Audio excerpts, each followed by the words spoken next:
Hello दोस्तों। तो एक बार फिर स्वागत है आपका आपके अपने चैनल अनोखे किस्से रिबाउंड में। आज हम एक ऐसा अजब गजब मामला लेकर आए हैं जो किसी फिल्म की कहानी से कम नहीं है। तो हमेशा की तरह सब कुछ जानेंगे A to Z, तो वीडियो को अंत तक जरूर देखिएगा।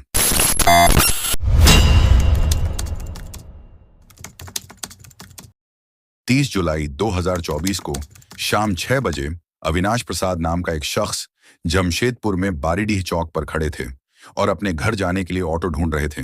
उसी दौरान एक ऑटो रुकता है और अविनाश ऑटो में किराया तय करके ऑटो में बैठ जाते हैं।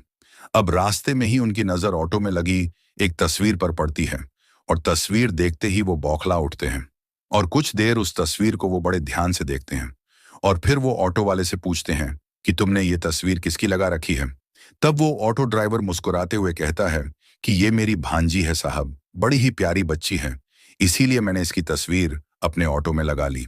ये सुन अविनाश फिर एक बार तस्वीर को ध्यान से देखता है और फिर वो उस ऑटो ड्राइवर को कहता है कि नहीं, तुम झूठ कह रहे हो, ये बच्ची तुम्हारी नहीं है।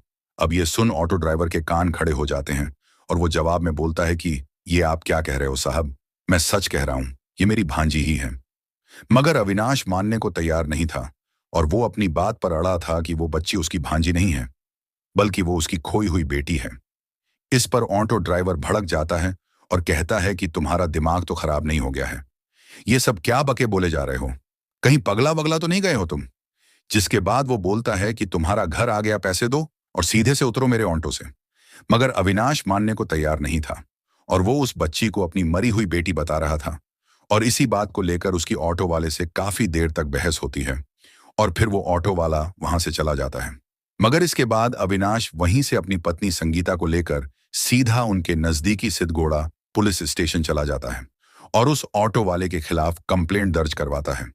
लेकिन पुलिस भी इस मामले को गंभीरता से नहीं लेती, क्योंकि ये अविनाश का एक वहम भी हो सकता है।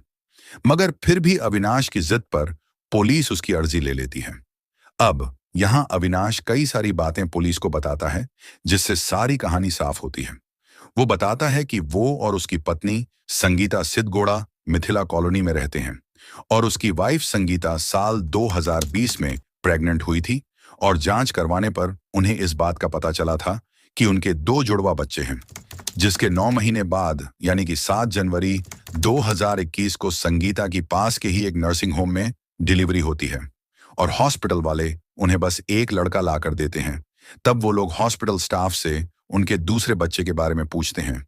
तब वो उन्हें बताते हैं कि उनको 2 जुड़वा बच्चे, जिसमें से एक लड़का और एक लड़की हुई थी, मगर लड़की सरवाइव नहीं कर पाई और वो मरी हुई पैदा हुई थी। तब अविनाश और उसकी फैमिली बच्ची की डेड बॉडी मांगते हैं, मगर हॉस्पिटल वाले उन्हें वो देने से मना कर देते हैं। तब वो हॉस्पिटल वालों की बात मान लेते हैं और अपना लड़का लेकर वहां से चले जाते हैं। जिसके 3 साल बाद 30 जुलाई 2024 को अब अविनाश को ऑटो में उस बच्ची की तस्वीर नजर आई थी और इस बच्ची को देख वो पहले समझे कि ये उनका ही बेटा है, मगर थोड़ा नजदीक से देखने पर उन्हें समझ आया कि ये लड़की है जो हूबहू उसके बेटे जैसी ही दिख रही थी।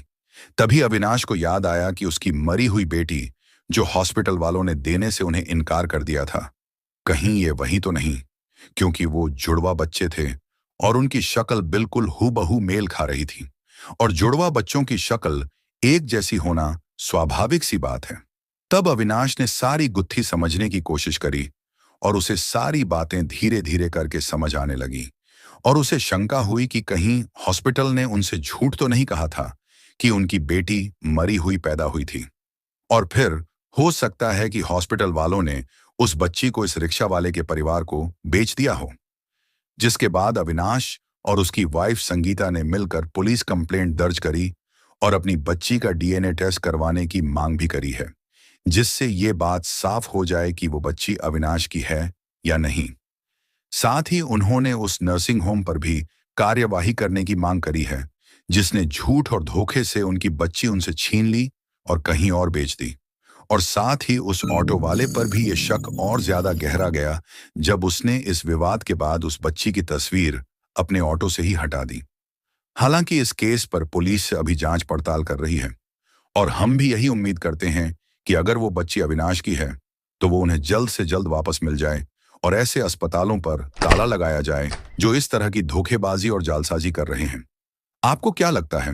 कमेंट्स में जरूर बताएं और वीडियो को लाइक शेयर जरूर करें और चैनल को सब्सक्राइब कर लें, क्योंकि हम ऐसे ही रोचक और अनोखे किस्से आपके लिए लाते रहते हैं। तो जल्द फिर मिलेंगे एक और नए किस्से के साथ। तब तक के लिए goodbye and take care.